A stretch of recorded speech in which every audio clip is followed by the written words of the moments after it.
Olá, pessoal! Hoje nós vamos estudar o problema do segmento de soma máxima.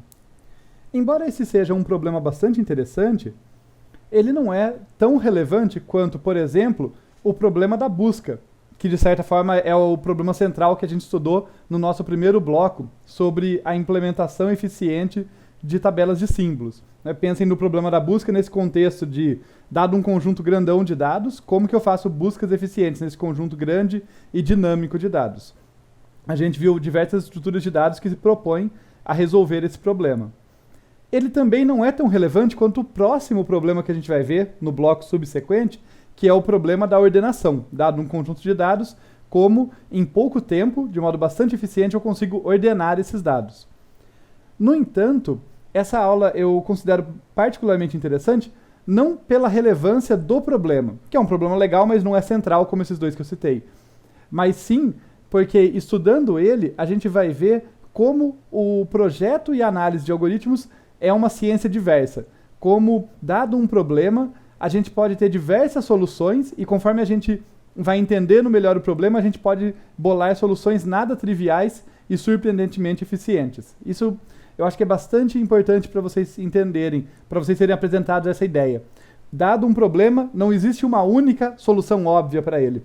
Normalmente existe uma miríade de soluções, algumas melhores, outras piores, algumas nada óbvias, e só estudando as estruturas combinatórias e os detalhes técnicos do problema é que a gente vai encontrar essas soluções mais interessantes, mais eficientes. Por isso que eu abro aqui essa aula com esse mote: podemos fazer melhor? Esse que é um mote sugerido aí para o projetista de algoritmos. Dado um problema e uma possível solução, a gente se pergunta, será que eu consigo fazer melhor? Será que eu já cheguei no limite? A gente vai ver isso sendo aplicado ao longo dessa aula. Mas tá legal, antes da gente fazer melhor, a gente tem que entender o que a gente quer fazer. Então vamos lá entender qual que é esse problema de encontrar o segmento de soma máxima. Na definição desse problema, nós temos um certo vetor, que eu vou supor que é um vetor de inteiros, que vai da posição 0 até a n-1. Então é um vetor com n elementos, vai de 0 até n-1. E o que é um segmento? Já que eu quero o segmento de soma máxima, é melhor definir claramente o que é um segmento de V. Um segmento de V é qualquer subvetor do tipo V e D, aqui para índices E e D, sendo que E é menor ou igual que D, tá? E que eles estão dentro dos limites do vetor. Então, E é maior ou igual a 0, que por sua vez é menor ou igual que D, que é estritamente menor do que N. Então, qualquer pedacinho ali contíguo desse vetor é um segmento. E a gente vai convencionar aqui, que vai facilitar a nossa vida, que se por acaso E for maior do que D, o segmento é vazio. Tá? Ao invés de bugar e falar, não sei o que fazer, se o limite esquerdo é maior do que o limite direito, não faz muito sentido, né? Eu simplesmente vou convencionar que o segmento é vazio nesse caso. Tá legal?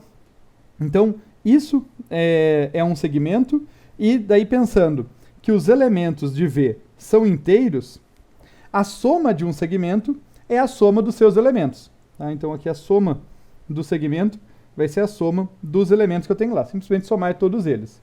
Beleza, agora sim que a gente já sabe o que é um segmento de um certo vetor e o que é a soma desse segmento, a gente consegue entender qual que é o problema de encontrar o segmento de soma máxima.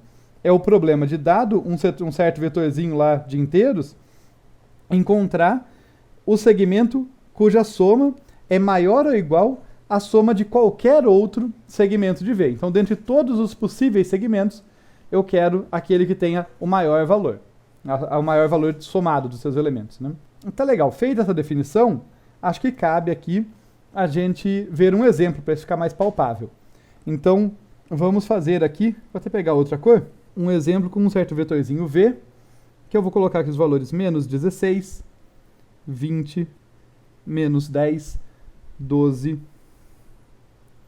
27, menos 6, menos 4 e 8. Aqui uma possibilidade de vetor, no caso, um vetorzinho com 8 elementos, n é igual a 8, ele vai de 0 até 7, aqui as posições, e dentro, dado esse vetor, a gente vai poder avaliar aqui mais de um segmento para a gente se situar. Então, vamos pegar aqui, vou copiar ele para eu poder fazer mais de uma vez, duplicar esse vetorzinho aqui para baixo, vou duplicar de novo, e daí a gente pode pegar aqui, por exemplo, se eu pegar o vetor aqui começando nessa posição aqui, então 0, 1, 2, 3, começando na posição 4, meu extremo direito ser 4, e o meu extremo esquerdo, perdão, ser 4, o meu extremo direito ser o 7, aqui nós temos um segmento cujo valor vai ser a soma de 27, menos 6, menos 4 deu menos 10, então 17, mais 8 eu fico com 35. Então, aqui nós temos que V47 é igual a 35. Tá, normalmente, no caso, é a soma, né, desse vetor. Eu só estou abusando da notação ali. Tá legal? Então, essa é uma possibilidade. Esse é um segmento que tem valor 35. Será que ele é o máximo? Será que dá para fazer melhor? Vamos tentar. Vamos pegar um outro segmento aqui, por exemplo, começando aqui no 12 e indo até o 27. Então, aqui 0, 1, 2, começando na posição 3, indo até a posição 4.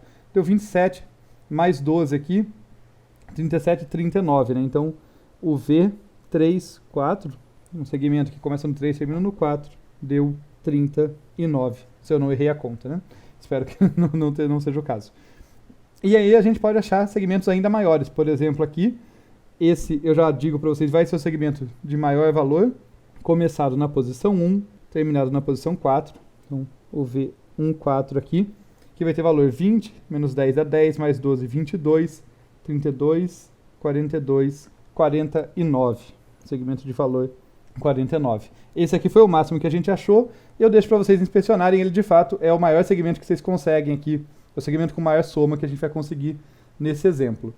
Mas isso aqui é só para tatear, né? Eu não estou provando nada. A gente vai fazer aqui argumentos tanto relacionados à corretude quanto à eficiência dos algoritmos que a gente foi projetar, para mostrar que eles realmente nos entregam um segmento de soma máxima, em quanto tempo, qual o número de operações que eles precisam para fazer isso, né? Mas isso a gente vai começar a partir do próximo vídeo. Então, nesse aqui, eu só vou deixar vocês com mais um quiz aqui para a gente pensar, que é, olhando aqui, vocês viram que no exemplo que eu escolhi, a gente tem valores negativos e positivos, né? São todos valores inteiros, mas tem negativos e positivos. E eu vou dizer que o problema só é interessante na presença de valores negativos, tá? Quando eu digo interessante, eu quero dizer não trivial, né? Ou seja, eu estou dizendo que se não houverem elementos negativos, esse problema é trivialmente resolvível. Não preciso de nenhum algoritmo sofisticado para isso. Fica aqui a pergunta para vocês, por quê? Tá? Não é muito difícil, mas acho que formalizar essa ideia vai dar um leve insight aí sobre onde está a complexidade e a dificuldade desse problema.